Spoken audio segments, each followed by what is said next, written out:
Quis custodiet ipsos custodes, qui gardera les gardiens? Cette locution latine, attribuée au poète romain Juvénal, visait originellement les gardiens que les citoyens romains chargeaient de veiller sur leur maison en leur absence. L'usage moderne a élargi la portée de cette citation en y voyant une allusion à la République de Platon et aux gouvernants de sa cité idéale. Si l'on veut bien considérer les agents des forces de sécurité intérieure comme les gardiens de la société, on comprend que les questions déontologiques se posent à ceux-ci de manière très particulière. Pourquoi? 3 points peuvent être ici soulignés. Premier point, la déontologie des agents des forces de sécurité apparaît singulière au regard de l'usage de la force qui est susceptible d'être faite par ceux-ci. Comment, ici, ne pas mentionner la lettre adressée par le préfet de police Maurice Grimaud le 29 mai 1968 aux agents de la préfecture de police? Je me permets cette citation, c'est un peu long, mais c'est tellement d'actualité.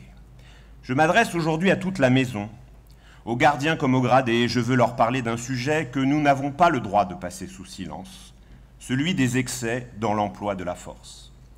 Je suis allé toutes les fois que j'ai pu au chevet de nos blessés, c'est en témoin que je pourrais dire la sauvagerie de certaines agressions qui vont du pavé lancé de plein fouet jusqu'au jet de produits chimiques. C'est pour cela que je comprends lorsque les hommes ainsi assaillis pendant de longs moments reçoivent l'ordre de dégager la rue, leur action soit souvent violente. Mais là où nous devons bien être tous d'accord, c'est que passé le choc inévitable du contact avec les manifestants agressifs qu'il s'agit de repousser, les hommes d'ordre que vous êtes doivent aussitôt reprendre toute leur maîtrise. Frapper un manifestant à terre, c'est se frapper soi-même en apparaissant sous un jour qui atteint toute la fonction policière. Le deuxième point que je souhaite souligner est que la déontologie des forces de sécurité intérieure se déploie dans un contexte contemporain qui est marqué par le renforcement de leurs prérogatives, et ce, afin de leur permettre d'assurer plus efficacement leur mission, et notamment celle qui consiste à lutter contre le terrorisme. Ce contexte, je crois, a un impact essentiel sur la déontologie. L'usage qui est susceptible d'être fait de ces pouvoirs renforcés entraîne le besoin de déontologie évoqué par Didier Truchet. En effet, il appelle symétriquement un renforcement du contrôle portant sur la mise en œuvre de ces pouvoirs accrus. Troisième point que je veux souligner et qui singularise la déontologie des forces de sécurité, je crois que ce qui est remarquable concernant ces forces de sécurité, c'est que l'on a répondu à ce besoin de déontologie en multipliant les codes de bonne conduite. Il y a eu le code de la police nationale, il y a eu celui des agents de police municipale, il y a eu la charte du gendarme, il y a eu le code de déontologie des personnes exerçant des activités privées de sécurité, et enfin, il y a eu le code commun à la police nationale et à la gendarmerie. C'est ce troisième et dernier point que je voudrais traiter aujourd'hui, et ce pour 2 raisons. La première raison tient à l'objet même du colloque, la convergence des outils méthodologiques. Ce que je trouve remarquable, c'est que s'agissant de ces codes, ils sont susceptibles de porter aussi bien sur des agents publics que sur des salariés des entreprises privées de sécurité.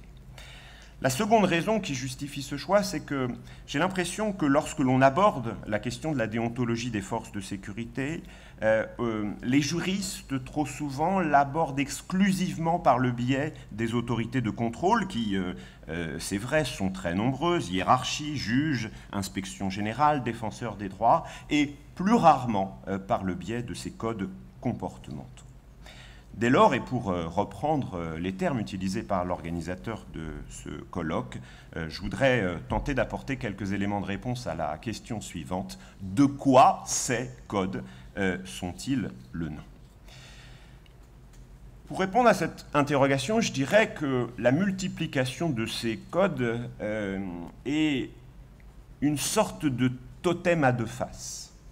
D'un côté, la multiplication de ces codes, ou en tout cas l'élaboration du premier d'entre eux, incarne le service public. De l'autre, la multiplication de ces codes témoigne de ce que l'on appelle la coproduction de la sécurité intérieure. Totem du service public, totem de la coproduction, ce seront là les deux temps de mon propos. Le code comme totem du service public.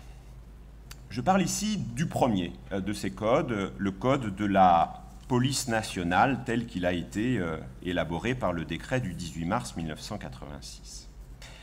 Alors pour montrer que ce code est un totem du service public, je voudrais rappeler comment l'on peut considérer la police comme un service public, et puis je voudrais voir quelle est la conséquence de cette affirmation sur la question de la déontologie. D'abord, l'affirmation de la police comme un service public. L'affirmation selon laquelle la police est un service public n'a rien d'évidente pour les juristes. S'il en est ainsi, c'est que, classiquement, les juristes, et en particulier les administrativistes, au contraire, opposent d'un côté la police et de l'autre le service public.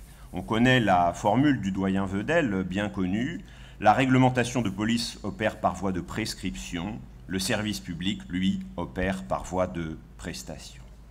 En effet, les juristes considèrent que, traditionnellement, la police administrative a pour objet de réglementer l'activité des particuliers dans le but de prévenir les troubles à l'ordre public, et de son côté, le service public accorde des prestations qui correspondent à la satisfaction de besoins d'intérêt général.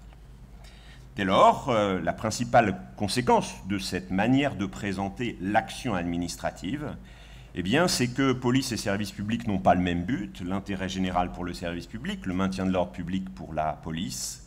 Et l'autre conséquence, c'est que les personnes concernées par ces activités ne sont pas nommées de la même manière. Le service public aurait des usagers, alors que la police n'aurait que des bénéficiaires indirects. Cette manière traditionnelle de présenter les choses a évolué. Elle a évolué juridiquement sous l'effet notamment d'un certain nombre de travaux de recherche, et je pense ici à la thèse d'Étienne Picard qui est parue en 1984 et dans laquelle il montre notamment à quel point ces deux notions, historiquement et juridiquement, étaient très largement enchevêtrées à l'origine, et que si aujourd'hui on les distingue, elles ne l'ont pas toujours été de manière aussi nette. Et puis il y a eu, au-delà de ces recherches juridiques, une évolution politique, et je crois que c'est plus important. Cette évolution politique, elle s'est traduite de multiples manières, mais avant toute chose, elle s'est traduite au milieu des années 80 ou au début des années 1980 par l'idée selon laquelle il fallait faire de la police une activité de service public. Et de ce point de vue-là, là encore, comment ne pas citer le rapport paru en 1982 et écrit par Jean-Michel Bélorgey, alors député de l'Allier, dans lequel il affirmait, je cite, « nécessaire de replacer l'action de la police sous le signe du service public ». Comme le montre cette affirmation, il y a donc eu l'idée selon laquelle il fallait renverser les perspectives et faire en sorte que la police soit désormais tournée vers la satisfaction des demandes de la population. Quelles conséquences sur la déontologie ? Cette nouvelle manière de voir la police comme un service public s'est traduite au milieu des années 1980 par une grande loi de modernisation, la loi du 7 août 1985. Cette loi de modernisation, elle a été une loi de modernisation matérielle, et notamment les équipements des forces de police. Elle a aussi été une loi de modernisation d'ordre éthique et déontologique. L'article 4 de la loi affirme que le gouvernement édictera par décret en Conseil d'État un code de déontologie de la police nationale. Pourquoi un code et comment ? Lorsqu'on lit la doctrine rare sur le code de déontologie paru au milieu des années 1980 et relatif à la police nationale, il est généralement justifié de la manière suivante. D'abord, on en appelle à l'article 12 de la déclaration de 1789, au terme duquel la garantie des droits de l'homme et du citoyen nécessite une force publique. Et puis on souligne qu'il y avait un contexte européen favorable. Il y avait en effet un certain nombre de travaux du Conseil de l'Europe sur les questions de de déontologie en matière de police. Je crois que ces deux arguments sont très loin d'épuiser la sociogenèse de ce code. Pourquoi est-ce qu'il est apparu ? Il me paraît beaucoup plus important d'insister sur le point suivant. Si ce code est apparu, c'est au regard de l'affirmation de la logique de service public s'imposant à la police. Et ce que je crois, c'est que l'on a voulu faire de ce code un instrument, c'est ce dont il est question aujourd'hui, pour affirmer que la police était un service public.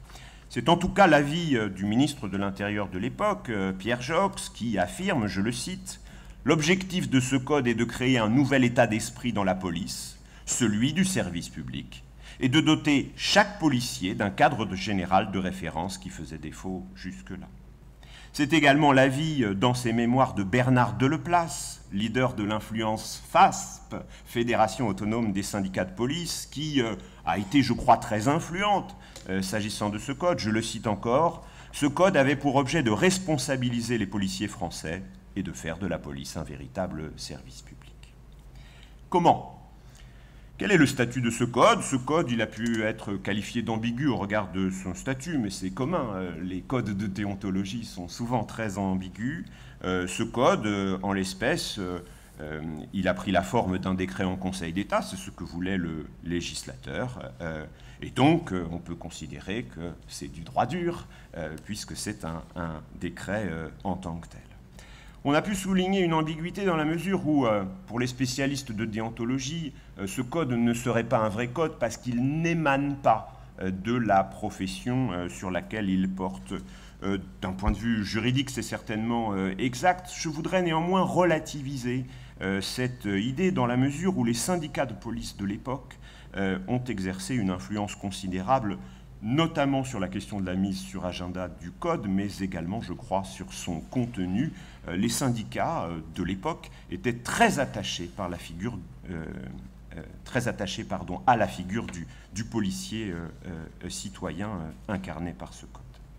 Donc, pour le coup, on peut considérer que, d'une certaine manière, ce code émane en partie de la profession. Si ce code de la police nationale, paru au milieu des années 1980, est donc susceptible d'incarner le service public, je voudrais montrer, et c'est le second temps de mon propos, que les autres codes relatifs aux forces de sécurité intérieure sont, pour leur part, mués par une toute autre logique.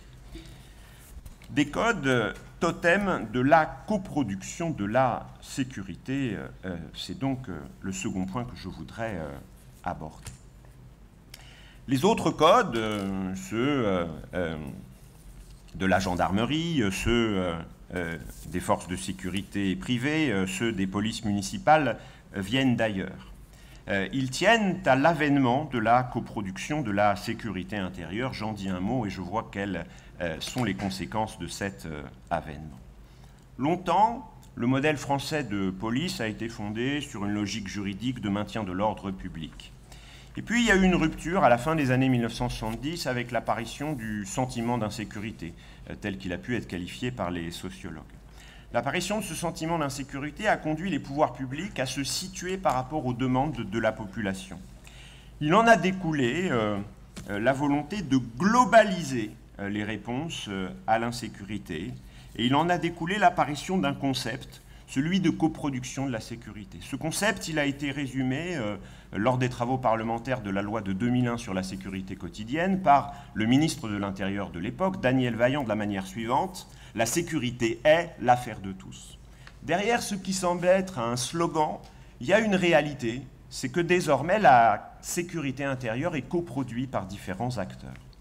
Ça permet de relativiser l'affirmation juridique selon laquelle la police serait une activité régalienne, et ça permet, en l'espèce, de montrer qu'il y a différents acteurs compétents pour assurer les missions de sécurité. Quelles conséquences sur la déontologie ? L'avènement de la sécurité intérieure a eu deux types de conséquences. Première conséquence, c'est la multiplication des codes. Logiquement, puisqu'il y avait différents acteurs reconnus comme étant compétents en matière de sécurité, eh bien, on a souhaité standardiser la déontologie de ces acteurs. Ça s'est traduit par une multiplication des codes.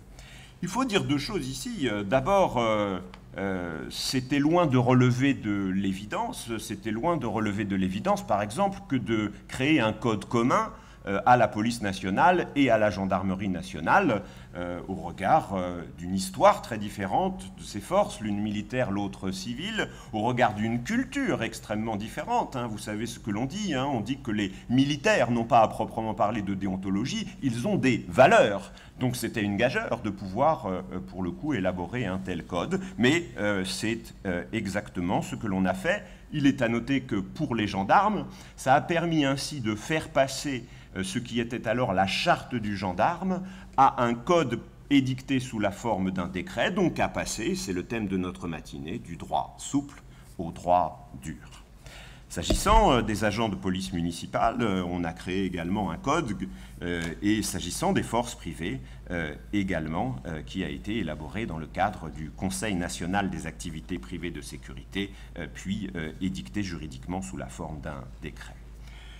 Lorsqu'on observe tous ces codes, et je dis les choses rapidement, qu'est-ce que l'on constate?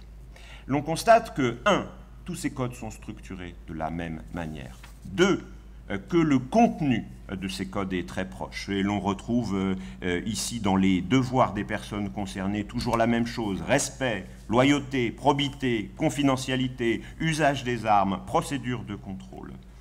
Donc on ne peut que constater une standardisation déontologique, standardisation qui est confirmée par l'article L141-1 du Code de la sécurité intérieure, qui, faisant référence à tous ces codes, affirme que, je cite, « Ceux-ci précisent les droits et devoirs applicables à tous les agents, fonctionnaires ou salariés privés dans l'exercice respectif de leur mission de sécurité. » Quelques mots de conclusion, et j'en aurai terminé, Monsieur le Président. 3 remarques terminales.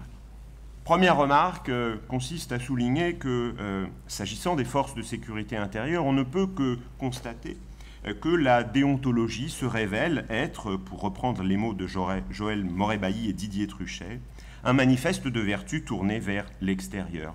C'est particulièrement vrai pour les forces de sécurité intérieure dont la population attend un comportement exemplaire.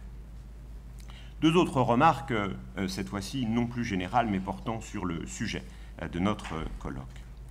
Première remarque, on ne peut que remarquer que la déontologie des forces de sécurité s'est durcie.